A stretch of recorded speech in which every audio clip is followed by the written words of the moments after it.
नमस्कार, राम राम। मैं हूं सौरभ शर्मा और आप देख रहे हैं पॉलिटिक्स। हाल ही में कांग्रेस ने अपने जिला अध्यक्षों की जो एक सूची जारी की थी, जिसमें 45 जिला अध्यक्ष घोषित किए गए थे। इसके बाद कांग्रेस के अंदर लगातार बवाल जो है देखने को मिला था।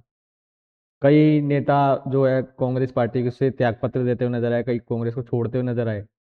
और इसी हलचल के बीच भाजपा की भी एक कार्यकारिणी घोषित हो गई थी। भाजपा की नई कार्यकारिणी घोषित होने के बाद प्रदेश भर में बधाइयों का दौर लगातार जारी रहा। नई टीम ने कुछ पुराने चेहरों को बरकरार रखा, वहीं कई नए चेहरों को भी अहम जिम्मेदारी दी गई। इसी उत्साह में भाजपा कार्यकर्ताओं ने जयपुर स्थित पार्टी कार्यालय के बाहर पोस्टर और बैनर लगाकर खुशी जाहिर की। लेकिन इस जल्दबाजी में एक गंभीर और संवैधानिक गलती हो ही गई। नए प्रदेश महामंत्री बने भूपेंद्र सैनी के समर्थकों ने बधाई पोस्टर में भारत की लोकसभा के अध्यक्ष ओम बिरला की तस्वीर लगा दी।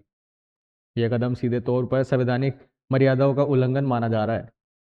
गौरतलब है कि लोकसभा अध्यक्ष एक तटस्थ संवैधानिक पद है और किसी भी राजनीतिक दल, पार्टी कार्यक्रम, प्रचार, रैली या संगठनात्मक पोस्टर में उनकी फोटो का उपयोग पूरी तरह गलत माना गया है। संवैधानिक नियम साफ कहते हैं कि स्पीकर की तस्वीर केवल गैर राजनीतिक, सरकारी या राष्ट्रीय महत्व के कार्यक्रमों में ही लगाई जा सकती है।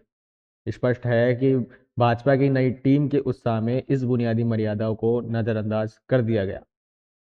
और सबसे हैरानी की बात यह है कि भूपेंद्र सैनी की यह गलती पहली बार नहीं है। इससे पहले भी उनके समर्थक उनके जन्मदिन पर प्रदेश कार्यालय के बाहर ऐसे ही संवैधानिक पद पर बैठे लोकसभा अध्यक्ष की फोटो लगाकर नियमों की धज्जियां उड़ा चुके हैं। लेकिन तब भी पार्टी के किसी बड़े नेता की नजर उन होर्डिंग्स पर नहीं पड़ी। अब सवाल खड़ा होता है कि क्या यह सिर्फ लापरवाही है या फिर पार्टी के कुछ लोग खुलेआम संविधान और पार्टी संविधान दिवस को केवल दिखावे के तौर पर मानते हैं।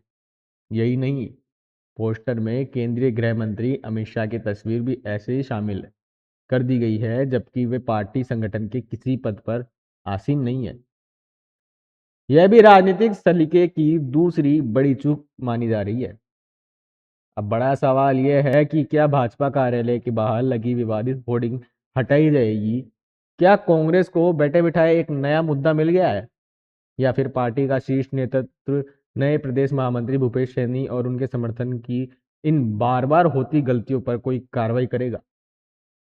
नई कार्यकारिणी की घोषणा के तुरंत बाद हुई ये गलती न केवल अंदरूनी अनुशासन पर सवाल खड़े करती है, बल्कि भाजपा के लिए राजनीतिक शर्मिंदगी का बड़ा कारण भी बनती जा रही है। अब आपको इस मामले में क्या लगता है, वो हमें कमेंट करके जरूर बताएं। तब तक के लिए राम राम।